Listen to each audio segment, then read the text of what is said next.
untuk seleksi tahun ini memang kalau saya lihat dari tahun ke tahun memang ada perubahan yang sangat signifikan. Lumayan lebih ketat dibandingkan tahun-tahun sebelumnya. Kalau sekarang ini sudah mencapai 156. Yang namanya soal sebenarnya nggak boleh dikasih kisi-kisi ya. Selain itu tidak boleh ada di atas meja. Banyak sebelum masuk mereka sudah nangis duluan gitu. Nah, jangan sampai tahun ini.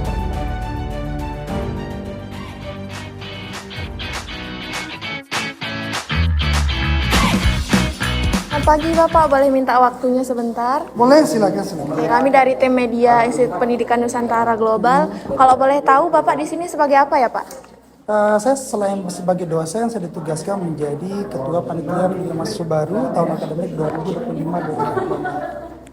2025-2026. Di kampus IPNG ini kedudukan saya itu selaku sekretaris Biro Kemahasiswaan dan sudah menjabat ya lumayan lah satu periode ini itu, dan kebetulan hari ini ada agenda seleksi PMB memang untuk hari ini gitu ya, itu sorry.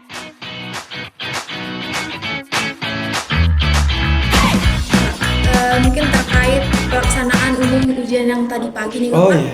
Boleh tolong ceritakan secara umum bagaimana persiapan dan pelaksanaan ujian tulis SPMB IPNG tahun ini berjalan sejauh ini, apakah ada perbedaan signifikan dengan tahun-tahun yang sebelumnya Pak? Oh ya, untuk seleksi tahun ini memang kalau saya lihat dari tahun ke tahun memang ada perubahan yang sangat signifikan tentunya ya, tanda kutip tentunya meningkat. Nggak mungkin perubahan itu adalah menurun, maka perubahan di sini adalah sangat signifikan meningkat. Mulai dari pertama kalinya pembentukan panitia, karena kami di Biro Kemahasiswaan juga ikut nimbrung sebagai pembentukan panitia, sekaligus bagaimana tahapan-tahapan dari seleksi tersebut, sehingga alhamdulillah dari pertama pembukaan penerimaan mahasiswa baru di IPNG ini alhamdulillah sudah lumayan, sehingga kita melaksanakan yang namanya seleksi.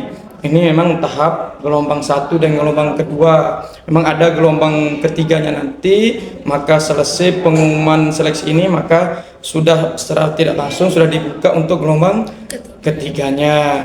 Dan bagaimana prosesnya? Alhamdulillah berjalan dengan lancar. Mulai dari tadi pagi tes seleksinya, tes tulisnya. Tes tulis itu merupakan tes potensi akademik atau TPA. Alhamdulillah kami lihat berjalan dengan lancar, tidak ada yang terjadi yang tidak kita inginkan. Dan di sana memang saya selaku pengawas juga di ruang 5 tadi. Alhamdulillah di ruang 5 tadi saya lihat aman-aman saja gitu. Beberapa tahun terakhir, 3 tahun terakhir, saya juga jadi panitia PMB, jadi sedikit berbeda dengan tahun sebelumnya, bahwa untuk tahun ini mereka harus lengkap secara administratif baru boleh ikut seleksi. Jadi lumayan lebih ketat dibandingkan tahun-tahun sebelumnya. Kalau misalnya tahun sebelumnya lebih dikuatkan di di PGSD, karena memang peminat PGSD setiap tahun itu selalu banyak gitu. Tapi sekarang semua prodi juga lebih ketat. Untuk jumlah pendaftar di gelombang 1 dan gelombang 2 ini alhamdulillah, karena kalau kita lihat dari tahun-tahun yang lalu gelombang 1, gelombang 2 itu belum mencapai jumlah yang sampai sekarang ini. Kalau sekarang ini sudah mencapai 156 gitu. 156 itu, dan yang hadir tadi alhamdulillah bisa dikatakan 99% yang hadir. Mungkin ada yang tidak hadir karena terkendala sesuatu ya, tadi sudah konfirmasi ke panitia karena ketidakhadirannya, karena yang tidak hadir itu mereka hadir tidak ada yang tanpa konfirmasi gitu. Jelas ya, setiap mau tes apapun itu, jangankan ini mau ke jenjang yang mau ke kehidupan yang baru nih, dari SMA ke perkuliahan, jelas tantangannya jelas akan ada gitu. Tantangannya itu paling tidak adalah dari segi keterlambatan mahasiswa, karena mahasiswa kita kan di sini, calon mahasiswa kita di sini kan ada dari Lombok Timur. Kita sudah wanti-wanti memang akan ada mahasiswa yang terlambat, sehingga kita berikan, kan di sini ada waktu 2 jam kita berikan. Ketika jam 8 itu tank sudah mulai, maka kalau dia lewat jam 8 maka kita kasih kontribusi waktu seperti itu ya. Itu yang pasti ada tantangan.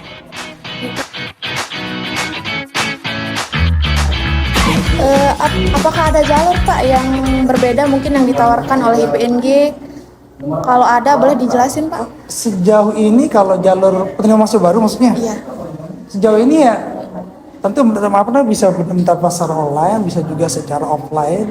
Tapi kalau jalur khusus mungkin kayak kampus-kampus lain kayak jalur undangan atau mungkin prestasi, sejauh ini kita belum menerapkan hal tersebut. Kalau masalah persyaratan ya tentu ijazah tentunya ijazah SMA sederajat, atau bisa juga pakai SKR kalau misalnya ijazahnya belum keluar di sekolah yang bersangkutan.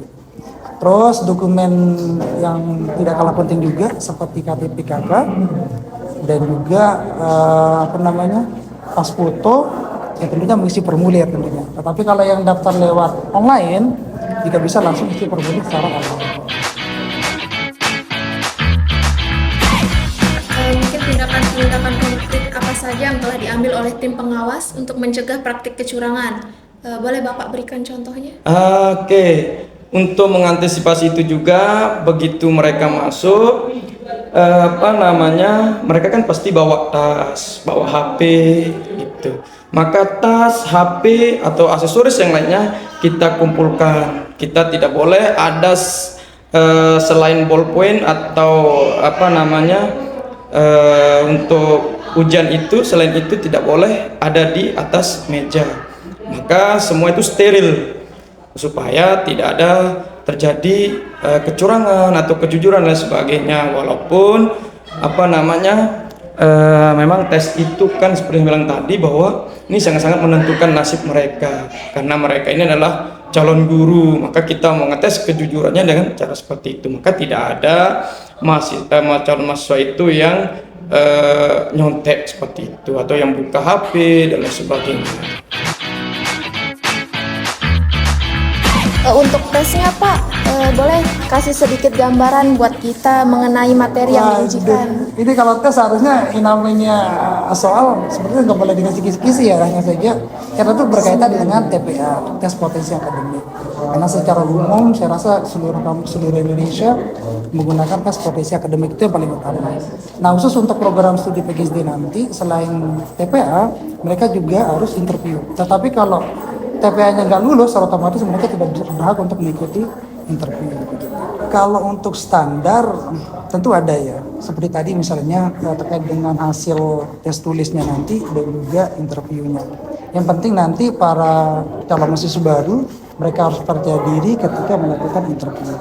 Hanya saja sekali lagi, ketika misalnya hasil TPA-nya atau tes potensi akademik di bawah standar atau misalnya di bawah 75%, secara otomatis tidak akan bisa melanjutkan ke interview.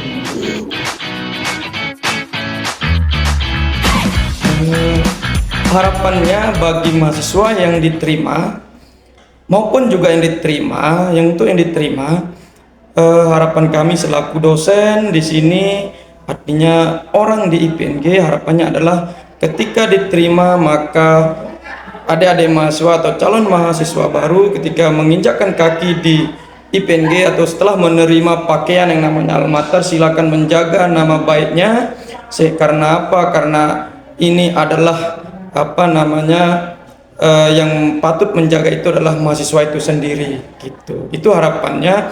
Dan ketika nanti mendapatkan hasil yang tidak sesuai, misalkan yang mengambil PGSD atau yang lainnya tidak sesuai dengan pilihannya, gitu, diharapkan untuk jangan berkecil hati, silakan terima, karena ada pilihan kedua yang dipilih, maka pilihan kedua itu yang merupakan pilihan terbaiknya. Itu aja. Terus bagi yang tidak diterima jangan berkecil hati, gitu tadi, karena tetap masih di PNG, silakan, prodi itu apapun pasti akan sama, gitu. Kita nggak tahu hasilnya ke depan seperti apa, setelah wisuda akan seperti apa, gitu. Mungkin pertama ya tentu menjaga kesehatan lah. Sebelum dites kan mereka harus fit, harus sehat. Selain itu mereka harus mempersiapkan diri, belajar juga yang terkait dengan TPA, transportasi akademik. Dan yang paling penting sekali lagi nanti ketika interview mereka yang penting pede. Karena mengingat di tahun-tahun sebelumnya banyak sebelum masuk mereka sudah nangis duluan begitu. Nah jangan sampai tahun ini terulang seperti itu. Yang penting percaya diri, insya Allah bisa meyakinkan pewawancara, maka insya Allah mereka lulus. Oke, untuk tanggal penting tentu nanti pas. Kali ini kan tanggal 23 tes, nah tanggal 25 nanti untuk pengumumannya. Terus nanti selesai itu interview dan yang kalah penting juga nanti ketika mereka pembuatannya segala macam, termasuk ospek nanti sebagai ujung tahun. Jika calon mahasiswa Pak untuk memiliki pertanyaan lebih lanjut, kemana mereka bisa menghubungi atau mencari informasi penting di IPNG ini Pak? Nah kebetulan kalau kita di IPNG, nah ini ada banyak tim kreatif di sini. Kita juga punya grup WhatsApp, secara online pun lewat media sosial pun mereka bisa untuk menanyakan informasi terkait dengan IPNG. Dan kebetulan juga di grup WhatsApp juga semua panitia masuk, jadi mereka bisa menanyakan informasi kapanpun mereka mau.